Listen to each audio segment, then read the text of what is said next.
দিনের পূর্বাভাস লক্ষ্য করছি।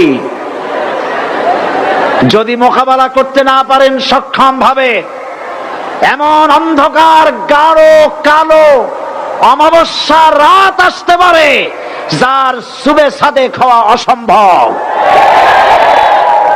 সুতরাং আপনারা কি কাপুরুষের মতো কাফের মুশরিকদের গোলামি করে মরতে চান? বিড়ালের মতো 500 বছর বেঁচে থাকার কোনো লাভ নাই। সিংহের মতো 1 ঘন্টা বাঁচতে চাই। আমাদেরকে বলা হয় সাম্প্রদায়িক উস্কানিমূলক কথা নাকি আমি বলি। পত্রপত্রিকা দিছে না তারা? সাম্প্রদায়িক উস্কানি কথা, সাম্প্রদায়িক উস্কানিমূলক কথা বলি। সেই জন্যই বোধহয় শত শত মুসলিম আমাদের কাছে এসে মুসলমান হয়। মানুষে আর বোকা বানানো যাবে না। যাবে কি? আর বোকা বানানো যাবে? তারপর বলছে কি? এরপরে বলছে, আমাকে বলছে রাজাকার। শুনে রাখো চট্টগ্রামের লক্ষ লক্ষ জনতা, পার্লামেন্টে যখন আমাকে এই কথা বলা হয়েছিল, আমার পার্লামেন্টের কলিগ জাফরুল্লাহ চৌধুরী সাহেব বসে আছেন এখানে,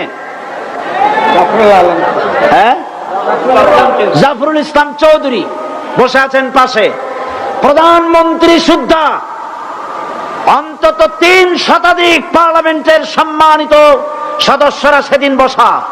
1997 সনের বাজেট বক্তৃতা যখন আমি করতেছিলাম, ডক্টর কুদরতে খোদা, নাম রাখছে কুদরতে খোদা, আসলে গজবে খোদা। এই লোকটি নাস্তিক, ইসলামের চূড়ান্ত দুশমন। তার প্রণীত শিক্ষা ব্যবস্থার যখন সমালোচনা করছিলাম, ট্রেজারি বেঞ্চ থেকে আমাকে বলা হলো রাজাকার। আমি আমার সমস্ত শক্তি একত্রিত করে বলেছিলাম, শুধুমাত্র হিন্দুস্তানের রাজাকারেরাই আমাকে রাজাকার বলতে পারে। আমি বলেছিলাম 1973 সন পর্যন্ত আমি বাংলাদেশের কোন রাজনৈতিক দলের নেতা এবং কর্মী ছিলাম না। আমি রাজাকার নই। আমাকে রাজাকার বলে যদি তাকেও প্রমাণ করতে না পারে, 10 কোটি টাকার মানহানি মামলা দায়ের করব।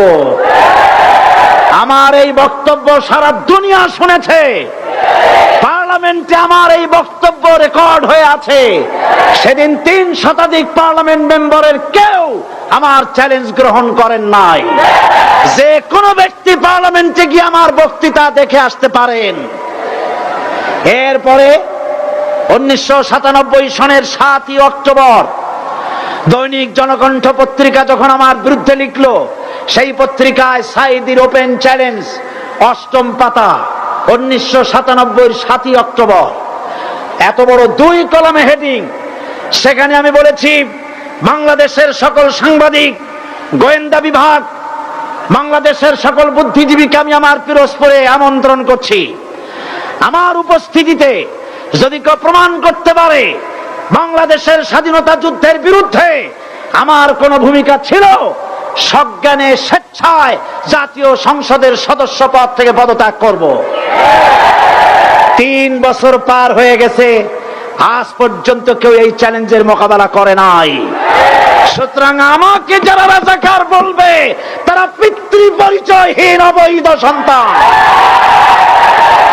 1971 সনের, শোনো মুসলমানেরা, 1971 সনের কোন কাদা সাইদির গায়ে লাগে নাই। আমাকে রাজাকার বলে জনগণ থেকে বিচ্ছিন্ন করবা, জনগণ থেকে আমারে বিচ্ছিন্ন করা যাবে না। কারণ এই জনগণ আমার জন্য আসে না, এই জনগণ আসে আল্লাহর কোরআনের জন্য।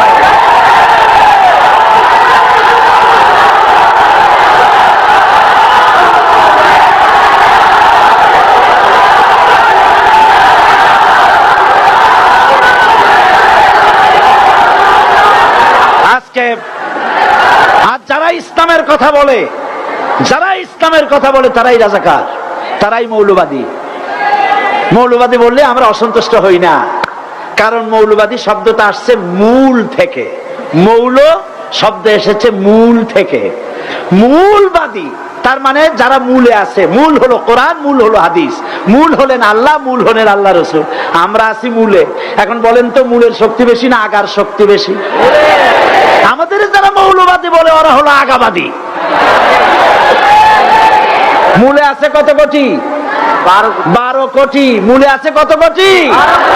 আর আমাদের যারা মৌলবাদী বলে ওই থাকো গাছের আগায়, আমরা মূলে।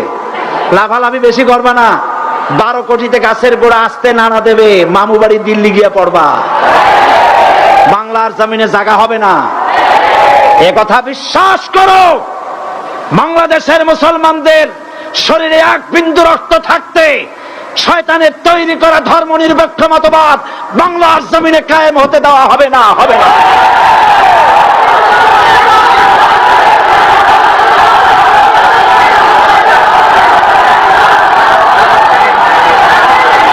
রাসূল করিম সাল্লাল্লাহু আলাইহি ওয়াসাল্লাম কোরআন প্রতিষ্ঠার জন্য আন্দোলন করেছিলেন। আয়াতুল কুরসি আমাদের সে কথাই শিখেছে। আল্লাহ রাব্বুল আলামিন বলেন, আল্লাহু লা ইলাহা ইল্লা হুয়াল হাইয়ুল কাইয়্যুম। প্রাণ খুলে পড়েন, আল্লাহু লা ইলাহা